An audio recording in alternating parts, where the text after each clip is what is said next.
Welcome to All Things Nation YouTube channel. Today we're going to discuss decision making and also decision making steps, since it's an integral part under leadership and management. So this was a special request video.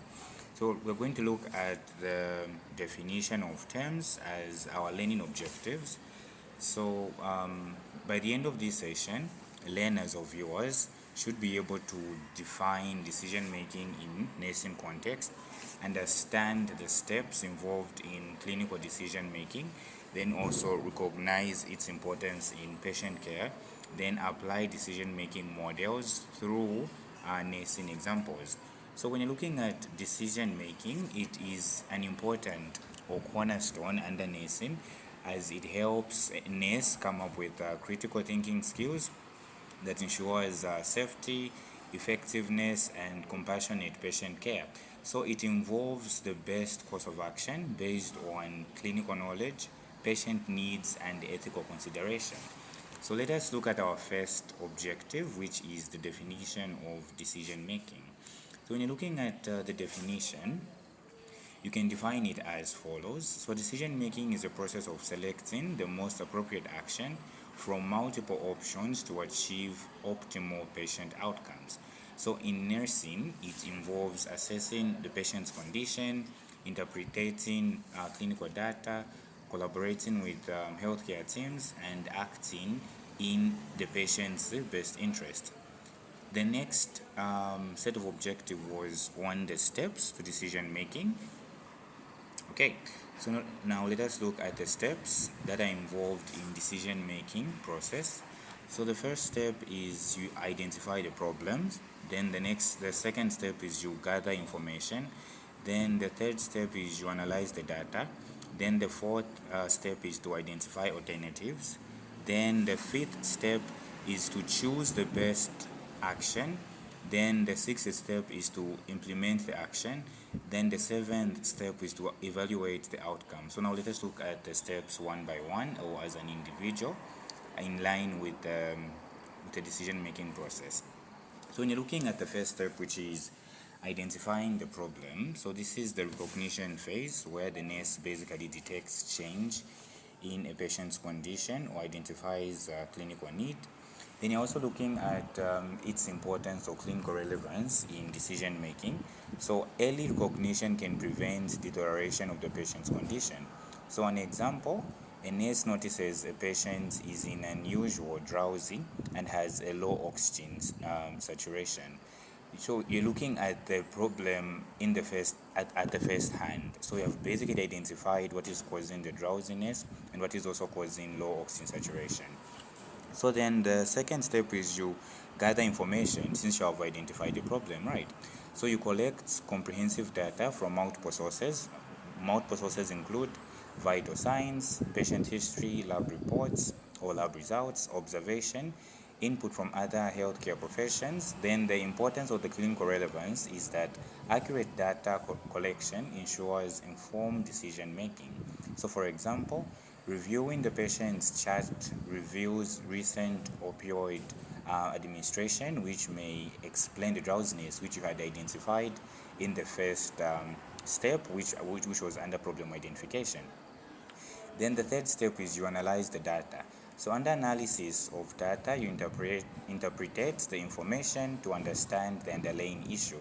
So this involves critical thinking and clinical judgment.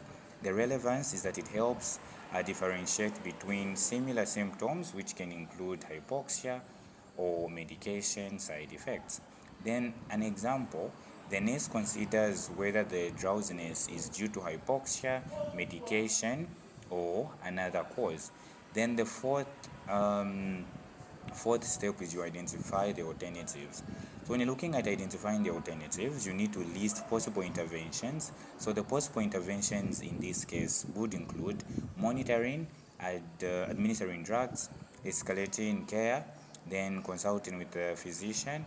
Then the clinical relevance or the importance under the fourth step is that it offers flexibility and promotes individualized care. Then example would be options include administering oxygen, reducing opioid dosage, or calling the physician. Then the fifth step is choose the best action. So under this step, we are saying select the best appropriate and safe intervention based on evidence, experience, and patient preference. The clinical relevance or importance is that it ensures timely and effective care. For example, the nurse decides to administer oxygen and notifies the physician about this sedation levels. I hope you're following through. If you have any challenges, or if I'm too fast, or if you have missed any step, you can leave it under the comment section. Then the sixth step is implement the action. Then you need to carry out the chosen intervention promptly and correctly. So this may involve documentation, communication, and coordination. The clinical relevance is that execution affects patient outcomes and team efficiency. The example that would apply under the sixth step is that oxygen is administered and the physician is updated. So the nurse documents interventions and response. The seventh step in decision-making process is evaluating the outcome. So you need to assess the effectiveness of the interventions, such as did the patient improve, is further action needed. Then the clinical relevance is that it supports continuous improvement and accountability. Then example, the patient's oxygen level stabilizes and alertness improves, so the nurse continues to monitor and adjusts care as needed. So those are the steps, and other literatures might have a different perspective, but they are still in line with the standards. So let us look at our fourth objective. So the third objective was the importance of decision making in nursing. So I have quite a few. Then the first one is patient safety. So this prevents errors and compliancy. Then I also have timely care. So it enables quick, appropriate intervention. Then the third one is professional accountability. So it upholds ethical and legal standards. Then the fourth importance is team coordination. It supports interdisciplinary collaboration. So if you have any importance that you'd love to put in, you can leave it under the comment section. So an example would be a nurse deciding whether to escalate care for a patient showing early signs of sepsis can prevent ICU admission and save lives based on the importance that we have discussed above.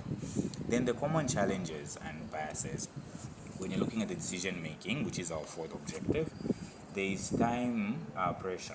So emergency settings demand rapid decision making. Therefore, it might limit participation from other healthcare team. Then we have incomplete data. So limited patient history or unclear symptoms may also limit an effective decision making process. Then we have cognitive bias, which is mainly based on anchoring on initial diagnosis.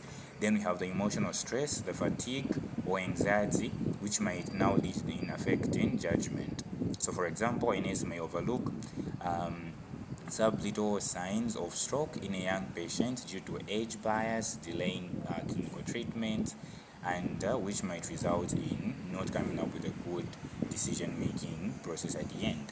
Then we have the fifth objective. I think this should be the last one, which is decision-making models in nursing. So we have the rationale model, which is based on logical step-by-step analysis, the intuitive model based on experience and pattern recognition. Then we have the clinical judgment model, which combines evidence, context, and patient preference. So for example, an experienced nurse may intuitively recognize early signs of respiratory distress before alarms trigger, leading to faster intervention. So the models are applied based on what is on the ground or based on what problem you have identified as a nurse on the ward. Then this basically wraps up today's discussion, but before you go, here are some of the key takeaways. So decision making is central to the nursing practice. Then it is also a structured step which improves clarity and outcomes. Then awareness of biases enhances safety. Then real life examples show how theories apply in practice. I will upload the cover photo. Unfortunately, I'm unable to show how the lesson is moving because I'm having a technical challenge, but I will improve my presentations later on. If you find this presentation useful, you kindly share and also recommend it to your friends. All the very best as you prepare for your exams. Good day.